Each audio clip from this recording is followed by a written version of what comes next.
Militarily Speaking, Episode 8, a talk with Tom McLean and Jodi Vickery to learn about consumer credit. You get to listen to us today. We will be talking about everything consumer credit.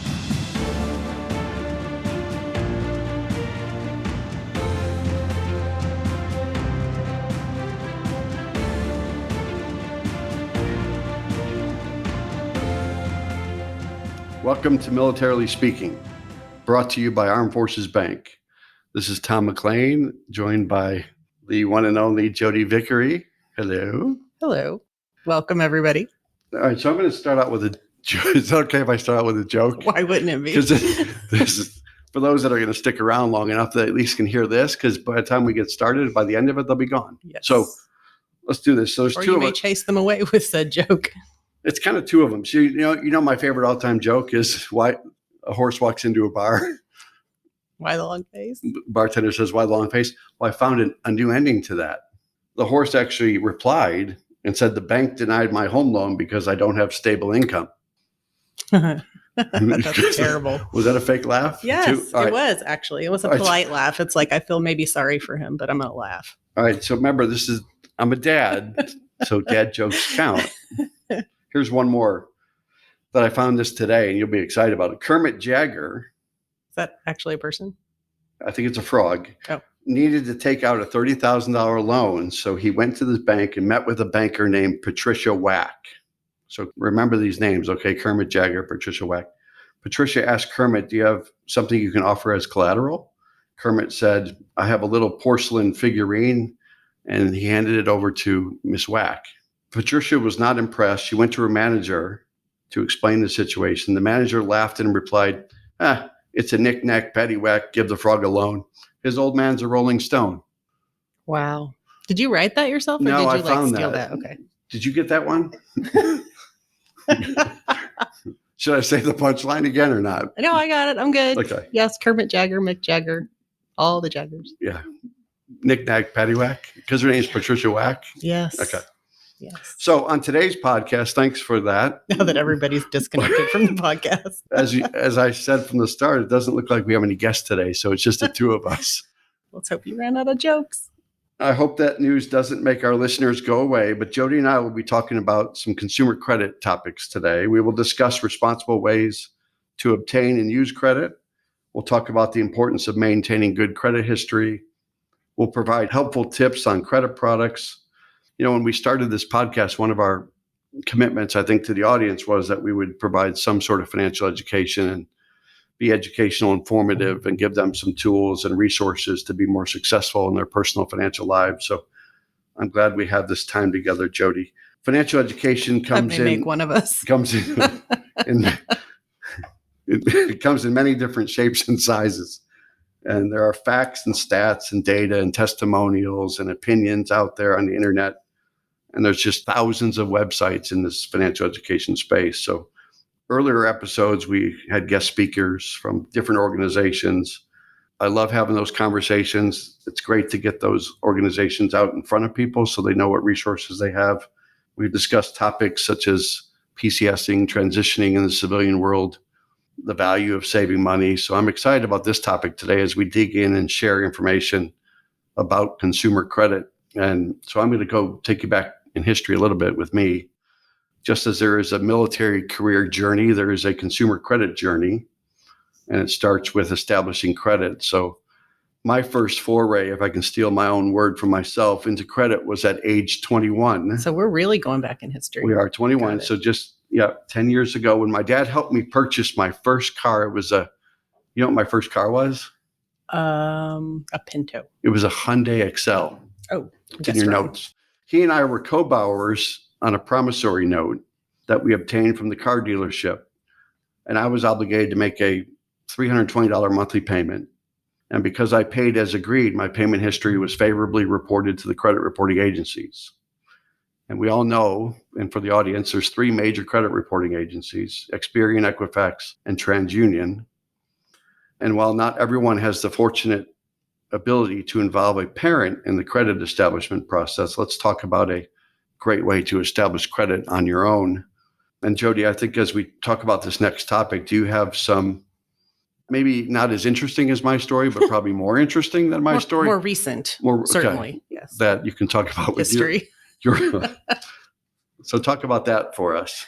Yeah, no, my first adventure, not to use your word foray, into credit was actually in college. So on campus, they all had tents. And by all, I mean all of the credit card companies, right? They had a tent here, a tent there, and you get a free t-shirt if you fill out the application. And you can get credit cards up to, who knows, $5,000. So I filled out the deal. I'm pretty sure I got a free t-shirt. I went home and anxiously waited by the mailbox, and I got my $500 credit card. I was convinced they'd left off a zero, totally changed my spending plans for my new card. But yeah, so that's how I got started, kind of let down. It destroyed my plans for shopping with my new card. But hey, it is what it is. But yeah, when you first start to think about credit and why you need it, I think the important part of that is you stop and you think about it. And you don't just jump in kind of like I did, filling out, every application and every tent so I could get the free koozie, the free t-shirt. That's how you outfit yourself as a young college student.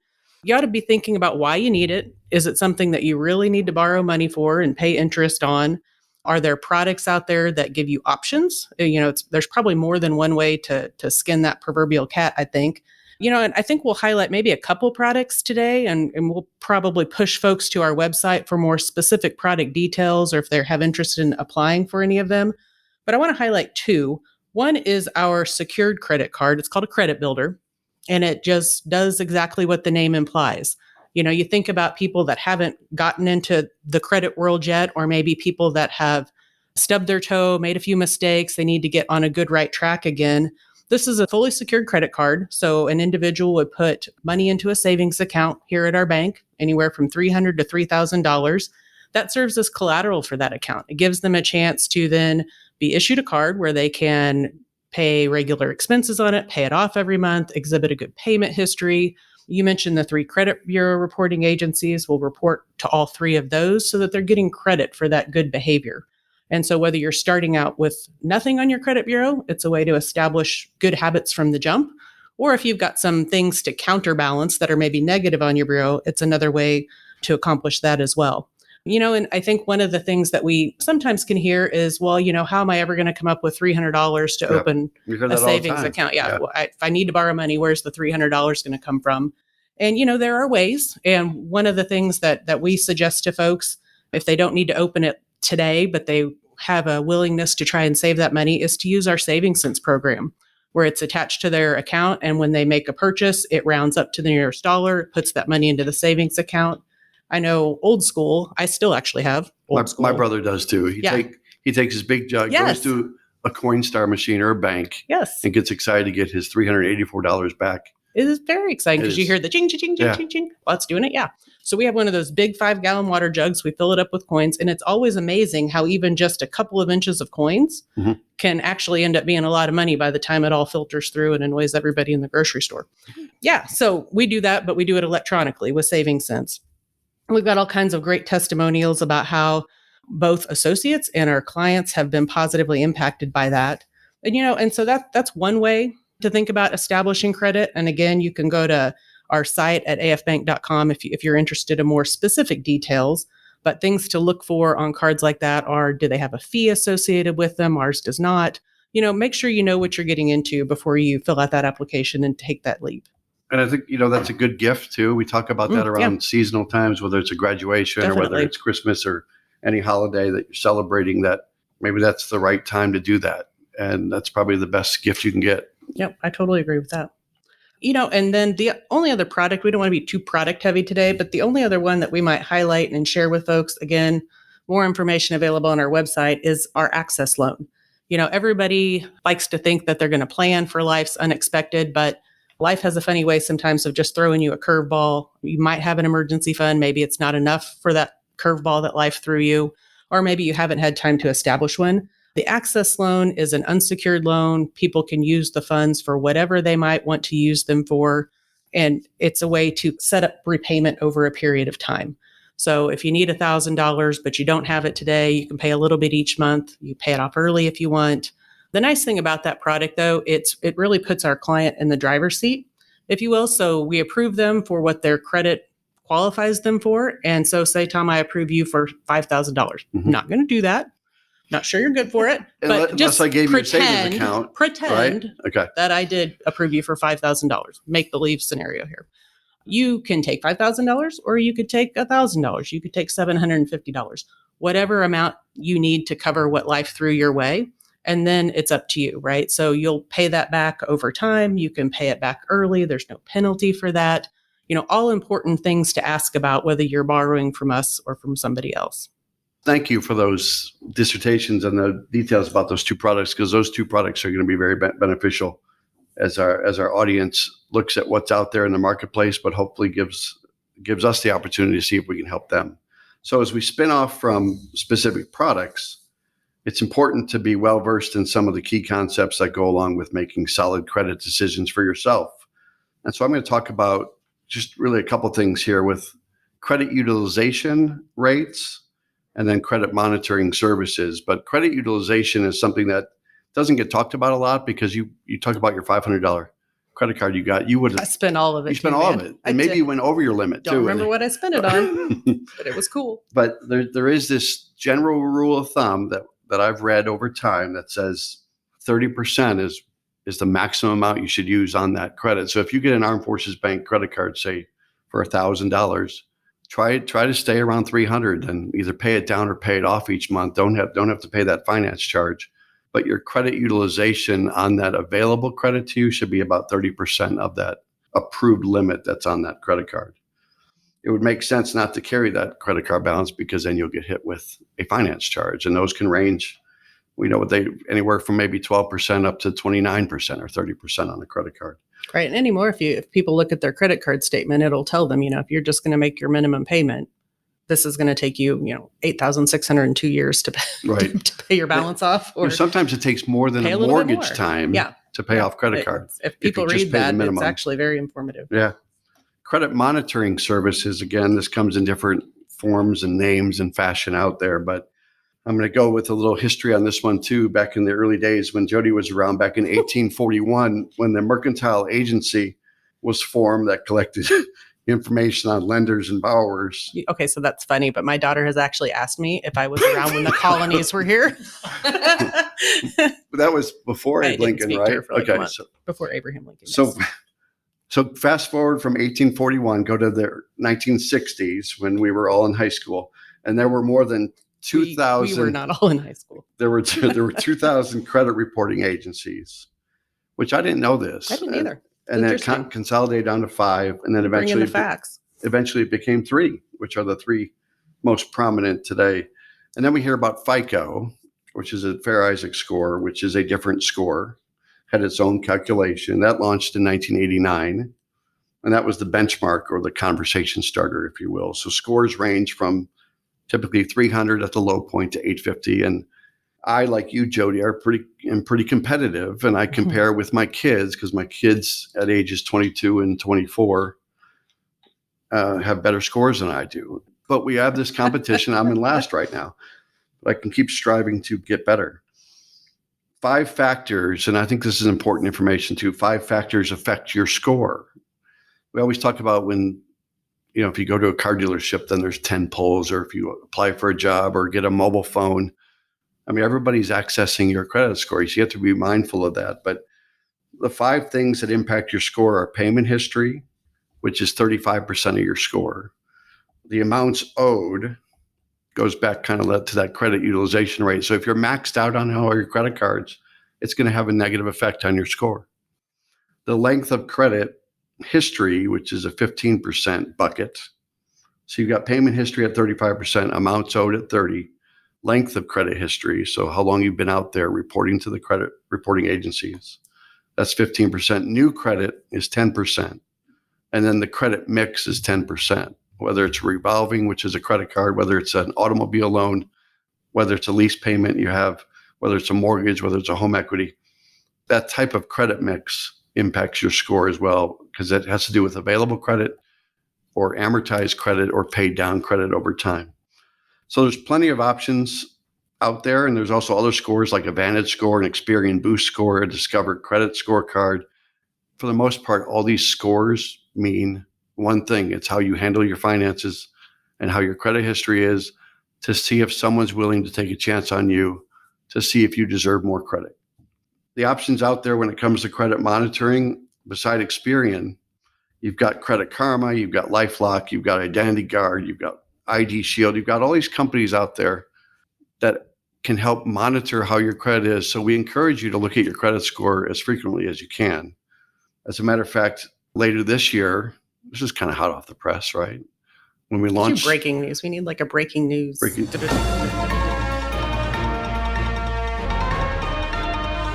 When we launch a new product later this year, you're going to be able to have access to your credit score and you'll be able to monitor it, whether it's on the dark web to look at, from an ID theft standpoint. You'll know better than you do today with Armed Forces Bank how your credit is. Do you do a lot on the dark web? I do. Don't answer. All right. Don't fill in any blanks. It's just spider webs at night. Yeah. All right.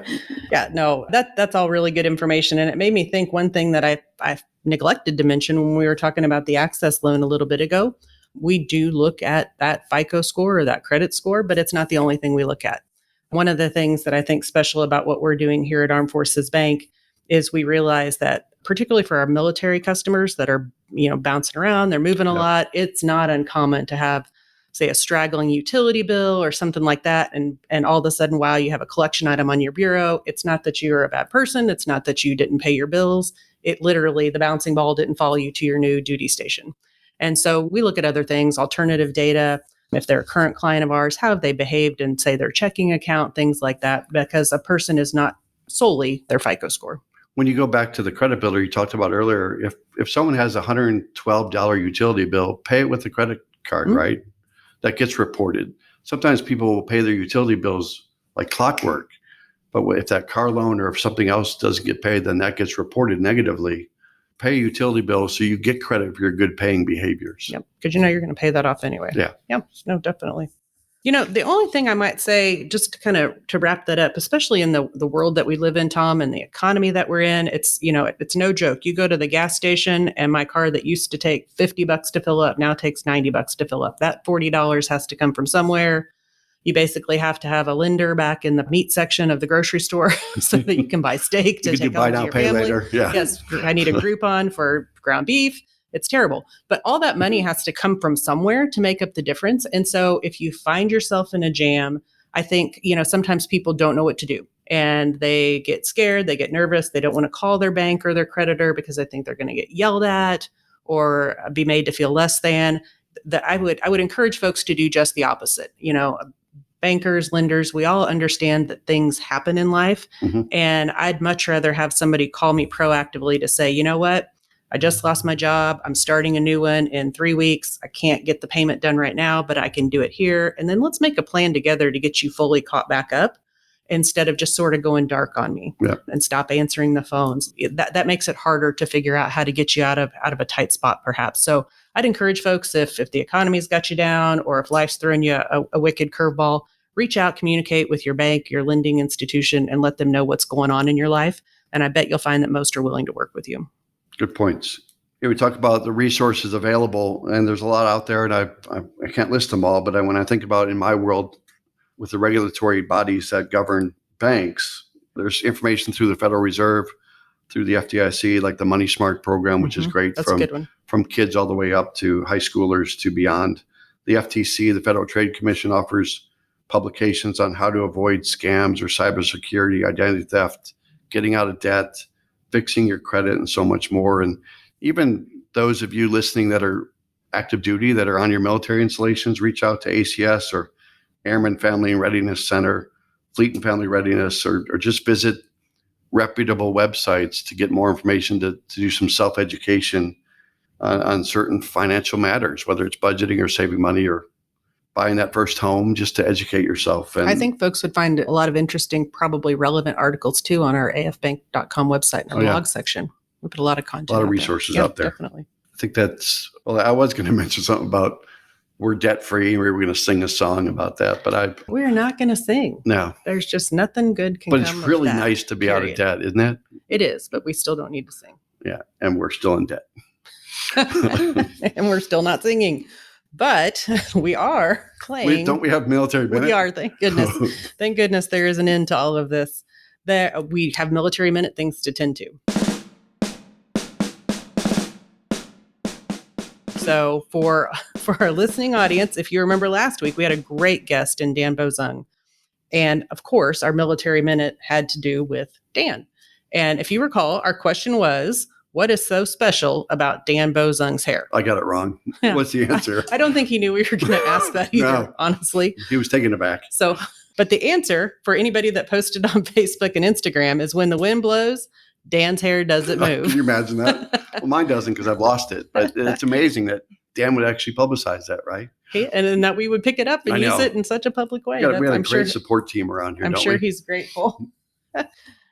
And so, you know what? We don't want to delay this week's military minute either. Let's not. Because the faster we get through, the better. Yeah. And I think this one probably is sourced to you if I had to guess as I look at the question. Oh, that's a good question. Yeah. So this week's military minute, random question this week, has nothing to do with the guest because we don't have a guest. So the question, pop culture. The question is pop culture, which is one of Tom's most favorite things to talk about. Only favorite. What is Lady Gaga's real name? I have all these Lady Gaga songs that we could sing, but we are not going to. So the answer next week on our podcast, or if you don't want to participate, but I'd encourage you to jump onto the Facebook or Instagram account, put your answer in the comments, and just as a reminder, you have a chance to win $50 for you, $50 for a charity of your choice. I do believe we got breaking news.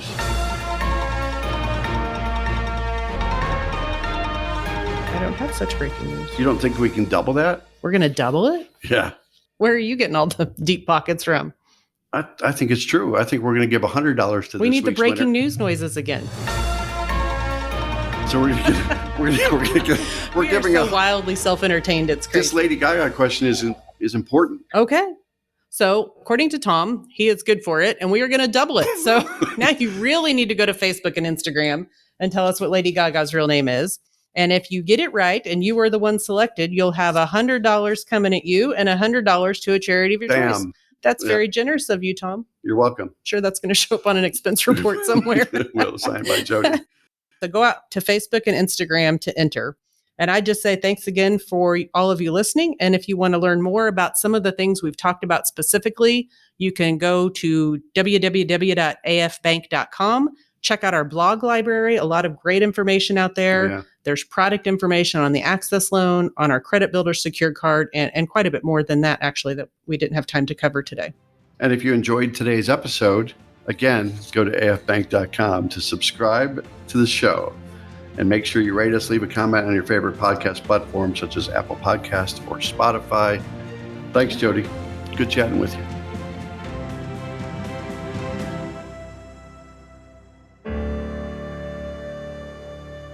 Copyright 2022 Armed Forces Bank, member FDIC, equal housing lender. All non-Armed Forces Bank owned apps, websites, company names, and product names are trademarks or registered trademarks of their respective owners. Their mention does not imply any affiliation with or endorsement by Armed Forces Bank of them or their products and services. They are merely used as examples of the many available apps, companies, and websites that offer similar services. Before using any app or website, you should carefully review the terms of use, data collection, and privacy policy. Apps may have an initial cost or in-application purchase features. This information is general in nature and is not intended to be legal, tax, or financial advice. Although Armed Forces Bank believes this information to be accurate, it cannot ensure that it could change. Statements or opinions of individuals referenced herein are their own, not Armed Forces Bank. Consult an appropriate professional concerning your specific situation and respective governing bodies for applicable laws, such as IRS.gov for current tax law. Armed Forces Bank, the Armed Forces Bank logo, and the Militarily Speaking logo are registered trademarks of Armed Forces Bank.